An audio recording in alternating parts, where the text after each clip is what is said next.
Let's talk about race. You know, you can't see that money can't be eaten. It's where you are.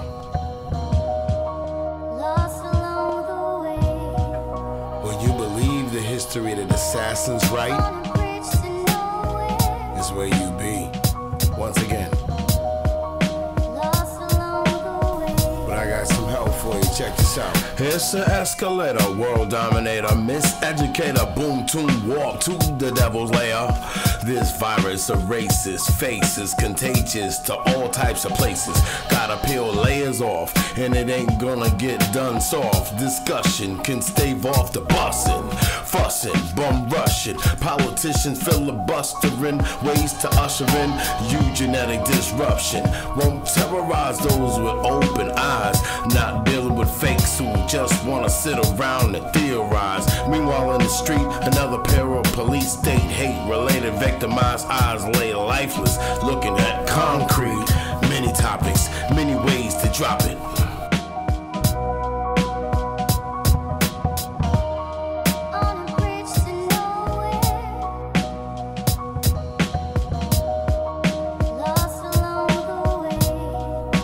Let's rap a taste.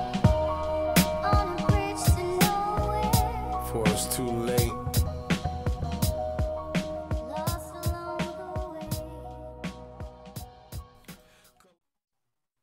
How did we get here? Codification, Jim Crow Segregation. Plessy versus Ferguson, separate but equal court case. So this is a very important laws known as the Jim Crow laws that would be used to separate Black people from white people in regard to basic interaction, basic sharing of public services, basic sharing of any form of interaction or fraternization, really. You can have a picture that shows literally signs or it says colored waiting room. So non-white people would, even for something as basic as literally doing nothing, which is to wait, you would have to be physically separated as to avoid fraternization under these Jim Crow laws after the Plessy versus Ferguson court case.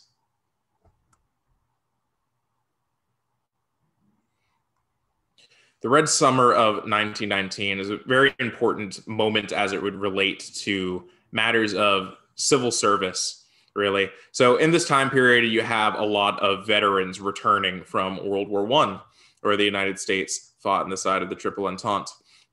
And in that regard, you had lots of Black people serving in the American military in this time. Now, the military was still heavily segregated, as was mentioned in the previous section. However, in this sense, you had Black soldiers that were putting their lives on the line and fighting in combat against the enemies of the United States of America that are returning to be brutalized and abused by the very same country that they had just devoted their lives to protecting. And so you have lots of examples of Black World War I veterans, forming militias to protect Black communities from racist mobs that would go after Black populations during this time frame.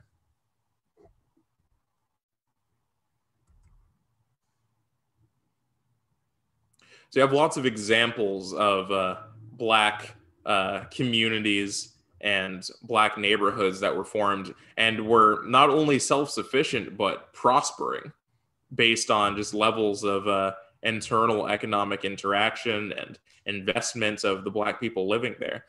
And these places were truly brutalized in horrid acts of terrorism by white people that were just aghast at such displays. And these are situations where you just have law enforcement turning a complete blind eye, or even in some cases assisting in the brutalization and the destruction of Black prosperity or even Black existence in many cases.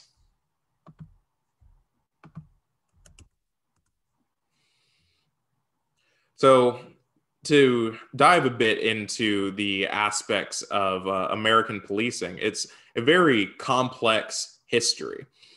certainly something that you can draw from in regards to all of the farthest roots of American policing, which is the same with all policing in the world, is that policing is a form of law enforcement and armed law enforcement for the sake of protecting power structures. And when you're dealing with a system that has inherently racist or bigoted aspects that are accepted or in many cases directly key and integral to said power structures, that is often where you can find said roots. So a common connection and link to policing and in the United States of America, and especially in the Deep South, or direct links to slave patrols, which were, informal groups of law enforcement that were used to return escaped slaves to their plantations should they ever flee from their locations.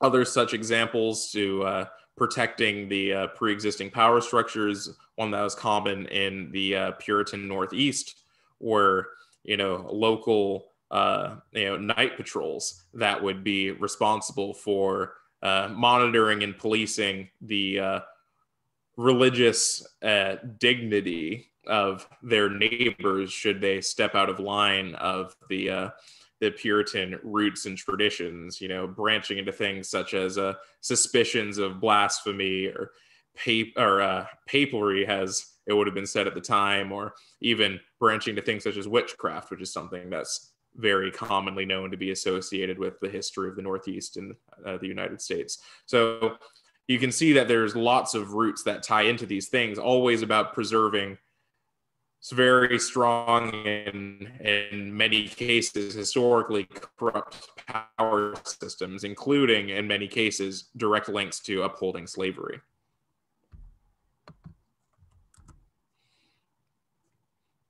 You have lots of history of brutalization of Black people in the United States. And this is something that is perpetrated on many levels, both institutionally in regards to codified law. And now in this time period, we're often branching into how a specific level of physical cruelty and brutality is inflicted upon the Black citizenry by the white citizenry. You have examples of entire neighborhoods, let alone individual homes, being burned and looted because they were examples of Black prosperity. You have situations of raw and bloodied beatings against Black individuals by white mobs for simple matters of fraternization or stepping outside of the perceived bounds of what was acceptable at the time. And these are things that continue in certain levels. You have perceptions and stereotypes born from these sorts of things, such as the perceptions of Black men as inherent threats, especially inherent threats to the vulnerable white woman, which had to be protected by the white male citizenry at all costs. And that was a very common inciting incident for a lot of these acts of brutality.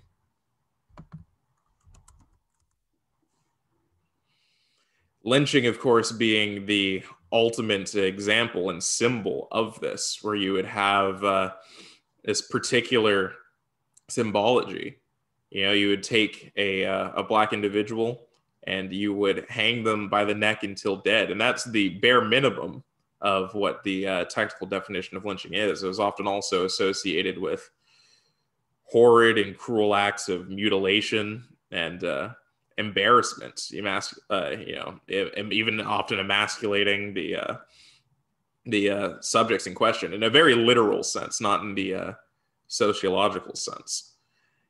And these are truly horrid and bloody, evil acts that were committed as quite literal acts of terrorism in order to cause enough fear and panic in order to lower and keep the Black Americans in their place that were deemed for them to subsist in.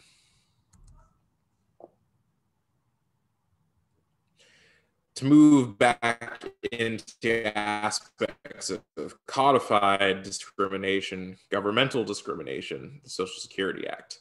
So you have lots of examples of government acts and actions that were taken to assist and aid in American families that were suffering economically. And all of these laws are needed. All of these laws were helpful to aid in, American families that needed a bit of assistance from their government. Taxes paid back into assisting and for social welfare and things. But the concern and the issue here, of course, is in how, like in many situations like this, Black Americans were explicitly excluded from this kind of aid. Whereas a white family receiving social aid, which they should, like all people, it was seen as helping as a neighbor or a friend who is down on their luck, like everyone is.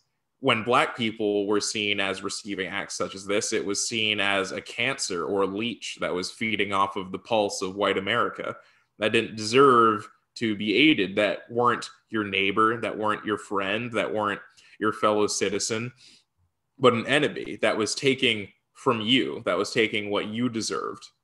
And that was a main way of how this was demonized. And it's a main way of how this continues to be demonized. It's a main way of how this continues to be looked at to the modern day when you talk about social welfare programs. And regardless of if Black people are the primary recipients of them, which they are not, they are the ones that are stigmatized. We're the ones that are stereotyped as being reliant on these things, despite the math not even supporting it.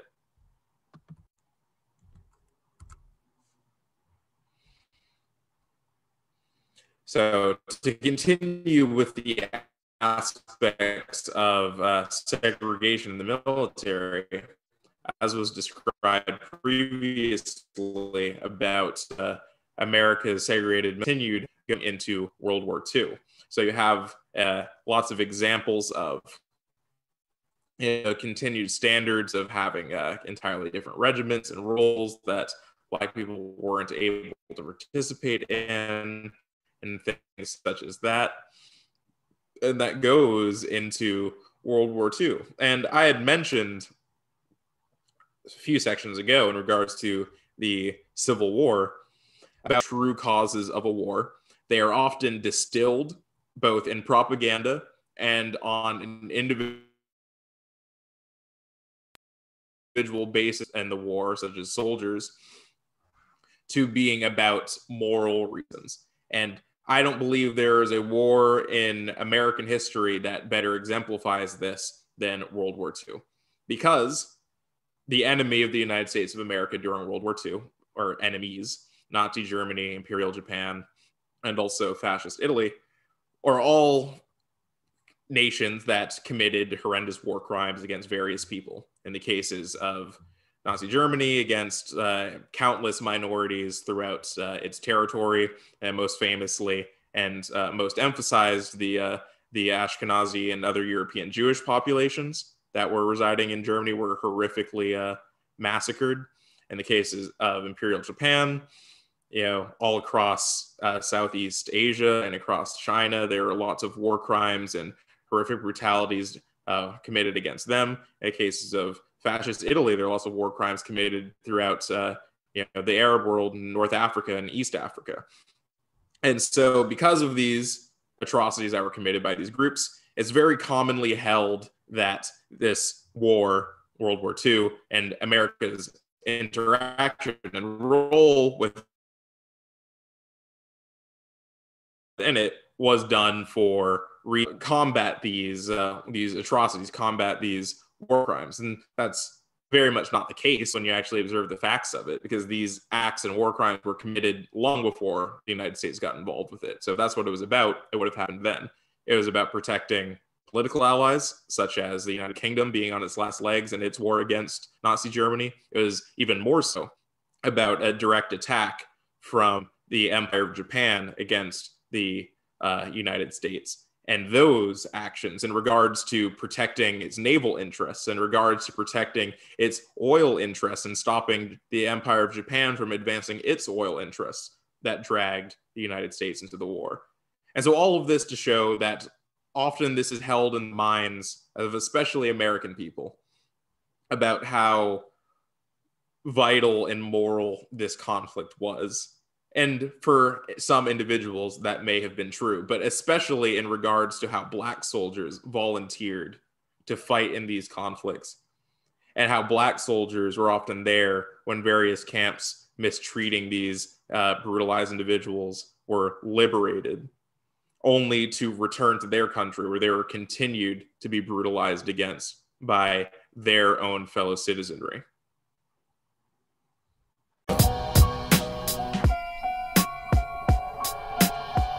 Let's talk about it.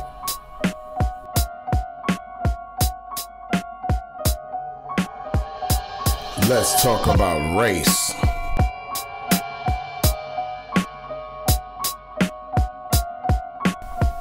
Let's talk about race.